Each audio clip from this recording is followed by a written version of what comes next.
நன்றி.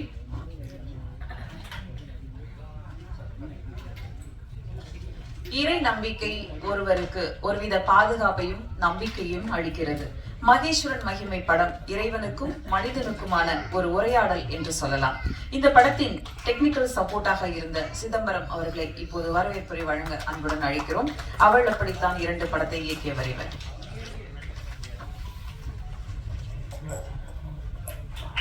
அனைவருக்கும் வணக்கம். சிறப்பு விருந்தினரை கலந்து கொண்ட அண்ணா ராஜன் அவர்களுக்கும், அன்பு செல்வன் சார் அவர்களுக்கும், சாமிநாதன் சார் அவர்களுக்கும் மற்றும் திரைக்கலைஞர் இந்த படத்தில் கலந்துக்கிட்ட டெக்னீஷியன் அத்தனை பேருக்கும் வணக்கம். முக்கியமாக நான் பேச காரணம் என்னென்னா, சிறப்பு விருந்தினர்கள் மட்டும்தான் அதில் பேச போகிறாங்க. நம்ம படத்தில் இருக்க டெக்னீஷியன் அவங்களை பேச போகிறோம், டேரக்டர் மட்டும்தான் பேச போகிறாரு. அதனால் நான் சின்ன அறிமுகம் பண்ணிடுறேன். லெஸ்வின் தம்பி லெஸ்வின் பின்னாடி படத்துக்கு அந்த பின்னாடி விஷயம் அமைச்சிருக்காரு. இப்போ தான் மிஸ்கா முடிச்சிருக்காரு. இந்த வசனம் அவர் படத்தில் எழுதி டீச்சரில் பெரிய மியூசிக் டேரக்டர் அவரோட பெரிய நம்பிக்கை இருக்குது. என் கூட ஒர்க் பண்ணும்போது நான் தெரிஞ்சுக்கிட்டாங்க. பார்த்துக்க பார்த்துக்க. அடுத்து படத்தினுடைய சிறப்பான அம்சம்னு பார்த்தீங்கன்னா, இந்த படத்தில் 4 பாடல் இருக்குது. கொஞ்சம் செலவில் சிறப்பாக பண்ணி கொடுத்துருக்காரு ஆர்டி ஜீவா மியூசிக் டைரக்டர். அவர் நிறைய மியூசிக் டைரக்டர் நிறைய ஒர்க் பண்ணியிருக்காரு. இருந்தாலும் இதுதான் ஃபஸ்ட்டு படம் அவருக்கு. இந்த பாடல் நிச்சயமாக பெரிய கிட்டாக நினைக்கிறேன். நீங்கள் இப்போ கேட்டீங்க, படம் பார்க்கும்போது பார்த்தீங்கன்னா தெரியும். ஆர்டி ஜீவா நன்றி. அடுத்து படத்தோட ஹீரோ ஹரி. அவர் ஒரு பெரிய ஐடி கம்பெனியோட டீம் லீடர். அவர் கீழே ஒரு 50 பேர் வேலை செய்கிறாங்க. இந்த படத்தில் வந்து லீவ் டயத்தில் தான் வருவார், சனி ஞாயிறு தான் வருவார். அவ்வளோ பிஸி அவர் வந்து நல்லா சிறப்பாக நடிச்சு கொடுத்தாரு. ரொம்ப நன்றி. அடுத்து சாமிநாதன் சாருக்கு அறிமுகம் தேவையில்லை. அவருக்கு அந்த படத்தில் அவருடைய பங்கு மிகப்பெரிய பங்கு. முதல்ல ஒரு 2 நாள் தான் வந்தார், பேசி வந்தார். அப்புறம் இன்னொரு நாள் எக்ஸ்டெண்ட் ஆச்சு. ரொம்ப கோஆப்ரேட் பண்ணி இந்த படத்தில் கதையை பேலன்ஸ் பண்ணுறதே அவர் தான். ரொம்ப நன்றி சார் அவங்களுக்கு. அடுத்து ஆசிபா, அவர் சாருக்கு ஜோடியாக நடிச்சார். அவங்க முதல்ல பார்க்கும்போது சொன்னாங்கன்னா, சின்ன பொண்ணு மாதிரி வயசான கேரக்டர் ஆச்சு, ஹீரோவுக்கு அம்மா கேரக்டர் ஆச்சு, பண்ணுவியா அப்படின்னு. அதெல்லாம் பரவாயில்ல சார் அப்படின்னு சாதாரண பண்ணிச்சு, நல்லா கோஆப்ரேட் பண்ணிச்சு. ரொம்ப நன்றி ஆசிபா. அடுத்து அண்ணன் செங்கதிர்வாணன். இந்த படத்தில் முக்கியமான முருகர் பாட்டு அவர் தான் எழுதியிருக்காரு. அவர் நிறைய டிவோஷனல் பாட்டு இருக்கிற 100 கணக்கில் எழுதியிருக்காரு. இந்த படத்தில் ரொம்ப முக்கியமான ஒரு பாட்டு அவர் எழுதியிருக்காரு. அண்ணனுக்கு ரொம்ப வணக்கம், நன்றி. அடுத்து என்னுடைய நண்பர் ஹேமந்த் குமார். சாங் வந்து படத்தோட ஓப்பனிங் டைட்டில் சாங் வந்து எழுதியிருக்காரு. ஹேமந்த் குமார் டைலாக் ரைட்டர், படம் பண்ண போகிறாரு டைரக்டர். நன்றி ஹேமந்த் குமார். ஓகே. அடுத்து சிறப்பு விருந்தினர் பேசுறதுக்கு இருக்கிறாங்க. அது முடிஞ்சவங்க படம் இருக்குது. அதனால் கலந்து கொண்ட அனைவருக்கும் நன்றி சொல்லி விடைபெறுகிறேன். நன்றி, வணக்கம். நன்றி சார். அடிமுடி காண முடியாதவராய் சோதி வடிவமாய் சுவாலையின் நெருப்பாக மக்கள் மனங்களில் நிறைந்த சிவனின் மகிமை பேசும் இந்த படத்திற்கு இசையமைத்த ஆர்டி ஜீவா மற்றும் ஆர் லெஸ்வின் இசையமைப்பாளர்களை பேச அழைக்கிறோம்.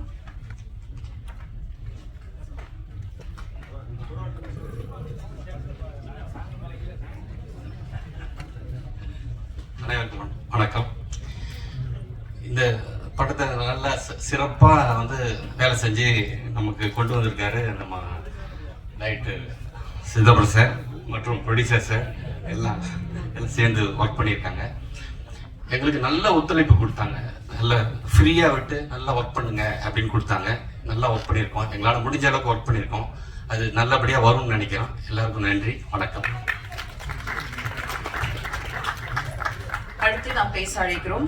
சிரிப்பும் மகிழ்ச்சியும் தோன்றும் சின்ன திரையின் சிரிப்பு மருத்துவர் இவர். அந்த ஒற்றை சொல்லாலே உலகத்து ரசிகர்களை உள்ளங்கையில் கிடத்திய நடிகர் சுவாமிநாதன் அவர்களை பேச அழைக்கிறோம்.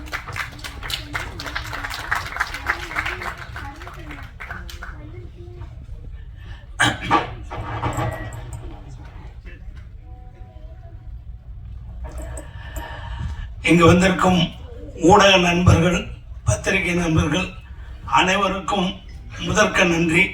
சின்ன படங்கள்லாம் ஓட வைக்கிறது நீங்கள் தான். இன்னைக்கு ஓடிக்கிட்டு இருக்கிறதுக்கு நீங்கள் தான் காரணம். இந்த படத்தையும் நீங்கள் தான் அதை ஓட்டி ஒரு ஜெயிக்க வைக்கணும். ஒரு புது முயற்சி உங்களுக்காக பண்ணியிருக்காங்க. இங்கே சிறப்பு விருந்தினருக்கும் ராஜன் சார் ரொம்ப வருஷ பழக்கம், அவருடைய ஆசையும் வேணும். அன்பு சாருடைய நிறைய படங்கள்ல இது பண்ணியிருக்கேன். அவருடைய ஆசையும். இந்த படத்தோட இயக்குனர் தவமணி, நடிகர், ப்ரொடியூசர், ஆல்ரவுண்டர். தூத்துக்குடி, கன்னியாகுமரி, திருச்செந்தூர் எல்லா ஊர்லேயும் போய் சூப்பராக படத்தை எடுத்திருக்காரு. வித்தியாசமான படம். எல்லாரும் இது பக்தி படமான்னு கேட்டாங்க. பக்தி படம் தான், ஆனால் புராண படம் இல்லைங்க. இது இப்போ இருக்கிற நடைமுறையில் சமூக படம் தான் அப்படின்னு சொன்ன நிறைய பேர். இது மியூசிக் டைரக்டர் கலக்கியிருக்காரு. உண்மையிலே அந்த பாட்டை போடலேன்னு கூட நான் சார்ட்ட சொல்லிக்கிட்டு இருந்தேன். அருமையான பாடல்கள். ரைட்டரும் அவ்வளோ நல்லா எழுதியிருக்காரு. ரொம்ப பாராட்ட வேண்டிய விஷயங்கள். ரொம்ப நல்லா இருக்கு. யதார்த்தமா படம் ஃபுல்லா தவமணி சார் நடிச்சிருக்காரு. நான் அங்கங்க அவருடைய நண்பரா நடிச்சிருக்கேன். தேங்காய் பூ இருக்கிறதுல ஆரம்பிச்சு வட்டிக்கு கடன் கொடுத்து பின்னாடி அதே கடன் அவருக்கே கொடுத்து அவரை கடனாளி ஆக்கி இப்படி வரும். எனக்கும் அவருக்கும் ஈஸ்வரன் கூட ஒரு சண்டை வரும். அதுல அவர் ஜெயிச்சிருவாரு. அதான் நல்லவங்க ஜெயிப்பாங்க, கெட்டவங்க என்னைக்குமே தோத்துருவாங்கங்கிற மாதிரி ஒரு கதை அது. எனக்கு 2 பசங்க. நான் எவ்வளவு வட்டிக்கு அநியாய வட்டிக்கு கொடுத்து காசு வாங்கினாலும் அதை எப்படி கரைக்கணும்னு ஃபாலோ பண்ணிக்கிட்டே செய்வானுங்க. படம் ஃபுல்லாக அங்கங்கே காமெடியாக ரொம்ப சிறப்பாக எடுத்து வச்சிருக்காரு. கோவா இருந்து ஃபுல்லாக சிதம்பரம் சார் அவருக்கு ஃபுல்லாக ஹெல்ப் பண்ணி விடாமல் வேலை வாங்கிட்டார். உட்கார விடல. ஒரு நாளைக்கு 5 சீன் காமெடி சீன் அவரோட எடுத்தார். அவ்வளோ பரபரப்பான இது. ஃபோட்டோகிராஃபரை ரொம்ப பாராட்டணும். கேமராமேன் ரொம்ப அழகாக எடுத்திருக்காரு. எல்லா ஊர்லேயும் போய் எளிமையாக இந்த கிராமத்து அழகை ரொம்ப சிறப்பாக காமிச்சிருக்காரு. நடித்த அனைவருக்கும், எடிட்டருக்கும், இந்த படத்தோட பாட்டு எழுதினவருக்கும், பாடினவங்களுக்கும், மியூசிக் டைரக்டருக்கும் நான் ரொம்ப பாராட்ட தெரிவிச்சுக்கிறேன். பாட்டை போட்டு காமிச்சாங்க. இங்கே போட்டால் ரொம்ப நல்லா இருக்கும். அவ்வளோ அற்புதமான பாட்டு. படம் சூப்பரான படம். பாருங்க, உங்கள் சப்போர்ட் வேணும். இந்த மாதிரி சின்ன படங்களையும் ஜெயிக்க வச்சிங்கன்னா அது உங்களுடைய கையில் தான் இருக்காது. எல்லாரும் வாழ்த்தணும். வணக்கம். பெரியவங்க பேசியிருக்காங்க. நன்றி சார். அடுத்ததாக நாம் பேச அழைக்கிறோம். அக்கா தோற்றத்தில் இருந்தாலும் அம்மா தோற்றத்தில் அழகாக நடித்திருக்கும் நடிகை ஆஷிஃபா அவர்களை பேச அழைக்கிறோம்.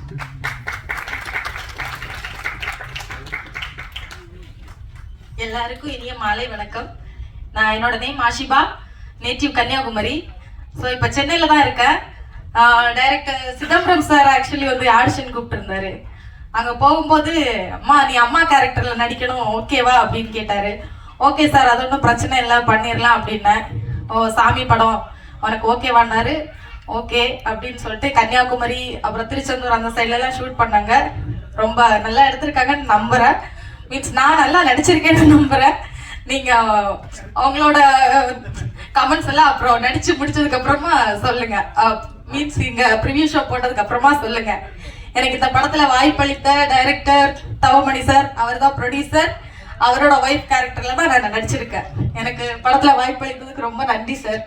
அப்புறம் என் கூட நடிச்ச சக ஆர்டிஸ்ட், டெக்னீஷியன்ஸ் எல்லாருக்குமே ரொம்ப நன்றி. தேங்க்யூ. நன்றி. அடுத்து நாம் பேச அழைக்கிறோம். கண்ணின் மணி போல் காக்கும் கருணை கடல் பாடலாசிரியர் செங்கதிர் வாணன் அவர்களை பேச அழைக்கிறோம்.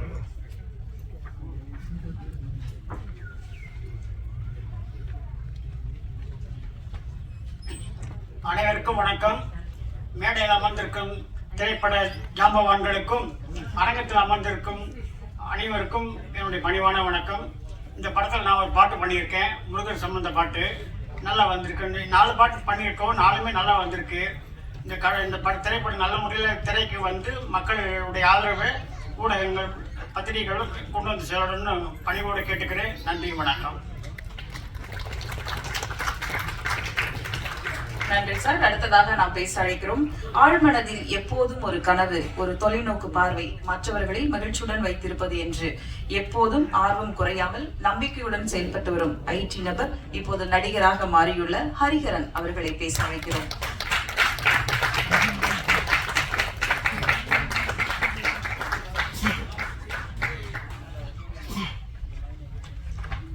அனைவருக்கும் வணக்கம்.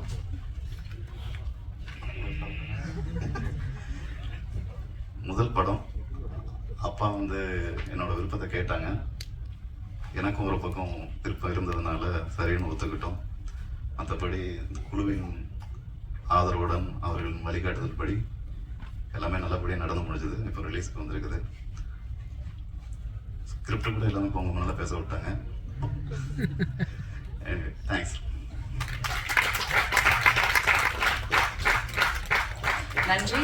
நீங்க ஒரு டீம் லீடர், நிறைய பேசுவீங்கன்னு நினைச்சேன். தேங்க்யூ. அடுத்து நாம் பேச அழைக்கிறோம். படைத்தல், காத்தல், அழித்தல், மறைத்தல், அருளல் என்று இந்த 5இன் அர்த்தம் சிவனே. இந்த பிரபஞ்சத்தை உருவாக்கிய பேரண்டமும் அவரே. சிவனின் புகழ் பேச வீதியில் உலா வந்த நாடகத்தினை ஊருக்கே எடுத்துச் சொல்லும் படம் இது. எடுத்து வைப்பது சிவனாக இருந்தாலும் 8வது சிகரமாக மாற வேண்டும். இறையாய் உயிராய் நினைக்கும் மகேஸ்வரன் மகிமை பட தயாரிப்பாளர், இயக்குனர், நடிகர் திரு தவமணி அவர்களை பேச அழைக்கிறோம்.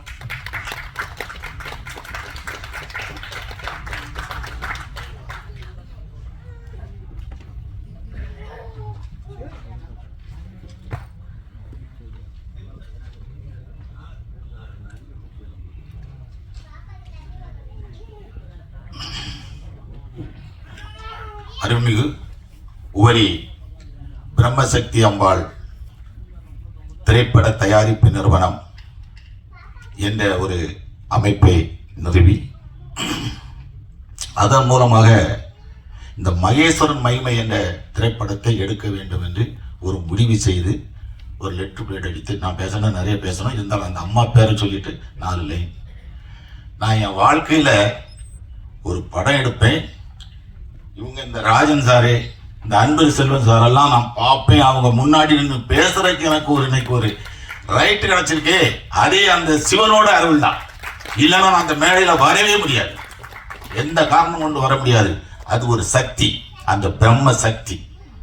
எல்லாரும் வணங்குற தெய்வத்தை ஏதாவது ஒரு வகையில், எந்த தெய்வமா இருந்தாலும் சரி தான், ஹிந்துவா இருந்தாலும் சரி, கிறிஸ்தவராக இருந்தாலும் சரி, இஸ்லாமியராக இருந்தாலும் சரி, நாம வணங்குற தெய்வத்தை விடாம பிடிக்கணும். நாம செய்யறது, இன்னைக்கு நான் சாமிக்கு அதை பண்ணேன், இதை செஞ்சேன் சொல்லவே கூடாது. நாம பாட்டுக்கு செஞ்சுட்டு இருக்கணும், நாம பாட்டு வணங்கிட்டு இருக்கணும். நாம நினைச்சு நடக்கும், கண்டிப்பா நடக்கும். நான் இந்த மேடையிலிருந்து நான் சொல்றேன், சின்ன வயசுல நான் என் பையனை வச்சு எடுத்த நடிச்ச கதாபாத்திரத்தை அவனுக்கு கொடுத்துருக்கேன். அவன்கிட்ட கேட்டேன், என்கிட்ட காசு இருக்கு, கடன் வாங்கல, 1 பைசா கடன் கிடையாது இன்னைக்கு வரைக்கும். அப்படித்தான் அந்த படத்தை எடுத்திருக்கு. அந்த அம்மா எனக்கு சக்தி கொடுத்துருக்கு. 24 வயசுல, என் வயசை சொன்னா நீங்க ஆச்சரியப்படுவீங்க, எல்லாம் கொஞ்சம் மேக்கப்ல தான் இருக்கேன். 74 வயசு, 1952 பிப்ரவரி மாசம் 19ஆம் தேதி பிறந்திருக்கேன். கணக்க பார்த்துருக்கேன். எல்லாம் சொல்றலாம் மேக்கப் தான். ராஜனையா எப்படி இருக்காங்க, பலமா இருக்காங்க. அவங்க இந்த இதுல டிவில எல்லாம் பேசுறதெல்லாம் கேட்கும்போது உண்மை அப்படியே உள்ளொன்று வைத்து புறமொன்று பேசுவார், உறவுகளமாய் கலவாமை வேண்டும். அந்த மாதிரி ஆளவங்க சார் அப்படித்தான் அறிவுரை சொல்லுவாங்க பாருங்க. அவங்க குரூப்ல நான் அவங்க பதிலே போட மாட்டேன், எல்லாம் நான் அப்சர்வ் பண்ணி வச்சிருப்பேன், எல்லாம் கேட்டுருப்பேன், தெரிஞ்சுக்கிருப்பேன். அவ்வளவு ஆழமான கருத்துக்கள், அவ்வளவு ஐடியா. இதை பண்ணு, இப்படி செய், அதை பண்ணாத, யாரு சொன்னாலும் கேட்க மாட்டாங்க. அவங்களுக்குன்னு ஒரு வழி. நானும் அப்படித்தான் போயிட்டேன், நானும் அப்படித்தான் பண்ணேன். ஏன்னா நான் வந்து இந்த மாதிரி ஒரு படம் எடுப்போம், இந்த மாதிரி பிரசாத் ஸ்டுடியோவில் நான் பேசுவேன், நான் கனவுல கூட நினைக்கலைங்க. அதுக்கு அந்த சக்தி, அந்த பிரம்ம சக்தி தான் அந்த இதை கொடுத்துட்டா. என் பையனுக்கு ஒரு ஃபியூச்சர் இருந்தா அவன் வரட்டும். எனக்கு இதுல நான் இன்னும் மேல நடிக்கணுங்கிற ஆசையோ அந்த இதெல்லாம் எனக்கு கிடையாது.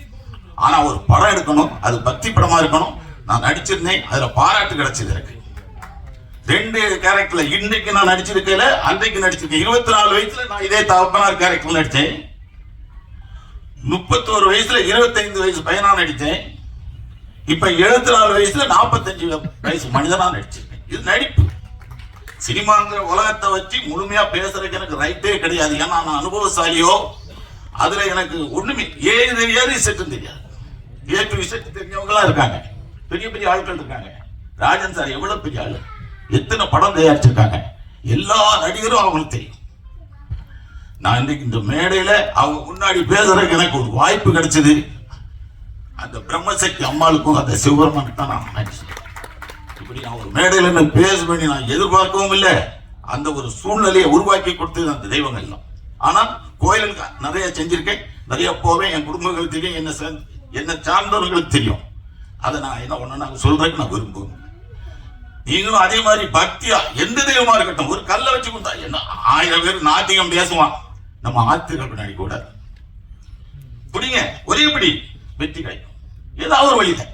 அதுக்காக எல்லாரும் நடிக்கிறாங்கன்னு எல்லாரும் ப்ரொடியூசராக யாரும் இருப்பாங்க, யாரும் இருப்பாங்க. எனக்கு அது இப்போ வந்திருக்குன்னு நினைக்கிறேன். எத்தனை வயசுல வந்திருக்கு பாருங்க, 24 வயசுல நடிக்க நினைச்சேன். டைலாக் எல்லாம் நல்லா பேசுவேன். நாடகத்தில் நடிச்ச உடனே சொல்லுவேன் என் ஃப்ரெண்ட்ஸ் எல்லாம் வந்து, ஏய் போவா சினிமா. நான் ஒரு கான்ட்ராக்ட் 24, ஏன்னா என்னை பற்றி நம்ம புகழ சொல்ல முடியாது, பெரிய ஆளுலாம் பேச வேண்டியிருக்கு. இருந்தாலும் நீங்கள் தெரிஞ்சா அதை நீங்களும் அதை கொஞ்சம் ஃபாலோ பண்ண நல்லா இருக்கும். எல்லாருக்கும் கஷ்டத்தை சொல்லலாம், ஆனா நான் பொய் சொல்லலை, உண்மைதான். எனக்கு பொய் சொல்லவும் தெரியாது, சொல்லவும் மாட்டேன். ஜாலிக்கு பேசுவேன், நண்பர்களோட பேசுவேன், கிண்டலுக்கு பேசுவேன், கேலிக்கு பேசுவேன். என் வாழ்க்கையை பற்றியோ நடைமுறையை பற்றியோ பொய் எனக்கு வேண்டியது, பொய் வேண்டாம் வேண்டாம். 24 வயசுல நான் கான்ட்ராக்ட், பழைய காலத்து SSLC. 50 வருஷமா தொழில் பண்ணிட்டு எனக்கு 74 வயசுல நான் கான்ட்ராக்ட். எனக்கு பின்னாடி 20-25 ப்ராஜெக்ட் ஒர்க் எடுத்து பண்றேன். என் பிள்ளைல 3 பேரும் நல்லபடியா இருக்காங்க. எல்லாம் செட்டில் ஃபேமிலி, கையில கொஞ்சம் காசு இருக்கு, என்ன பட்ஜெட் ஆகும். அப்ப நான் அங்க ஒருத்தட்ட போறேன். எனக்கு இங்க ஒரு நண்பர் சேகர், அவரை மறக்க முடியாது, அவரும் கடவுள் மாதிரி, அவரோட ஃப்ரெண்டு சார். ஆனா இப்ப எனக்கு என்னன்னா எல்லா வாரத்தையும் ஏன் தலையில தூக்கி வச்சிருக்காங்க எதுக்குன்னு எனக்கு தெரியல. நான் என் தொழில பார்த்துட்டு இருக்கேன், இங்க வருவேன், டப்பிங் கூப்பிடுவாங்க வருவேன், இவங்க ஷூட் பண்ணுவாங்க, எல்லாம் போயிட்டு இருக்கு. இதுல டைரக்டர் எல்லாம் போட்டிருக்காங்க, அது அதையும் நான் தாங்கிக்கிட்டேன். ஒண்ணும் இல்லை, நான் சாப்பிட்டு ஒரு வார்த்தை கேட்டேன், சார் படம் எல்லாம் முடிச்சுட்டு பட் உங்க பேரை டைரக்டர் போடாம என் பேரை ஏன் டைரக்டர் போட்டீங்க, படம் நல்லா இல்லையோ அப்படின்னு கேட்டேன். அதையும் நான் என்ன நினைச்சிட்டேன், அந்த சக்தி தான் பார்த்துக்கணும். எதுக்கு எடுத்தாலும் அதுதான் சொல்லுவேன். நான் நினைச்சு இந்த படத்துக்குள்ள வரவே இல்லை, படம் எடுக்கவே இல்லை. பையன் மட்டும் கேட்டேன், அப்பா நீ நடிக்க அந்த கேரக்டர் பண்றப்பா, சரி போடுங்க பூஜை ஆரம்பி, கையில காசு இருக்கு, கடன் இல்லை பண்ணு. அதனால அவங்க நிறைய பேச வேண்டியிருக்கு. நான் இன்னொரு வேளை அந்த பிரம்மசக்தி அம்மாளோட ஒரு அனுக்கிரகம் இருந்து இந்த படம் ஓரளவுக்கு ஒரு சின்ன வெற்றி, எனக்கு பெரிய லாபம் தான் வேண்டாம், வெற்றி கிடைச்சா நீங்க அவ்வளவு கலந்துக்கணும். இதே மாதிரி பிரசாத் ஸ்டுடியோவில் நம்ம சக்தி முருகனை வச்சு நான் ஒரு மேடை போட்டு இன்னொரு 1/2 மணி நேரம் நான் டைம் கேட்டு பேசுவேன், நீங்க எல்லாம் கேட்கணும். அப்போ இன்னும் உணர்ச்சி பூர்வமா இருக்குன்னு சொல்லி இப்ப ராஜன் சார் முன்னாடியும் அன்பு செல்வன் சார் முன்னாடி இருந்து நான் அந்த பேசுற வாய்ப்பு கிடைத்ததுக்கு மிகப்பெரிய நன்றி அந்த இறைவனுக்கு சொல்லி விடைபெறுகிறேன். நன்றி வணக்கம். இப்போது மகேஸ்வரன் மகிமை படத்தின் trailer launch K. Rajan sir மற்றும் அன்பு செல்வன் அவர்கள் வெளியிட படக்குழுவினர்கள் பெற்றுக் கொள்வார்கள்.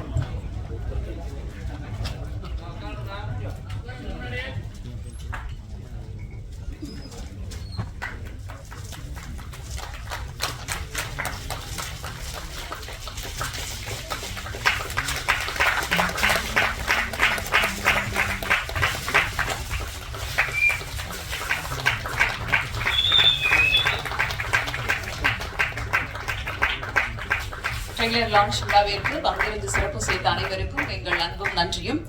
சிற்றுணவுக்கு பிறகு படம் தொடரும். நன்றி, வணக்கம்.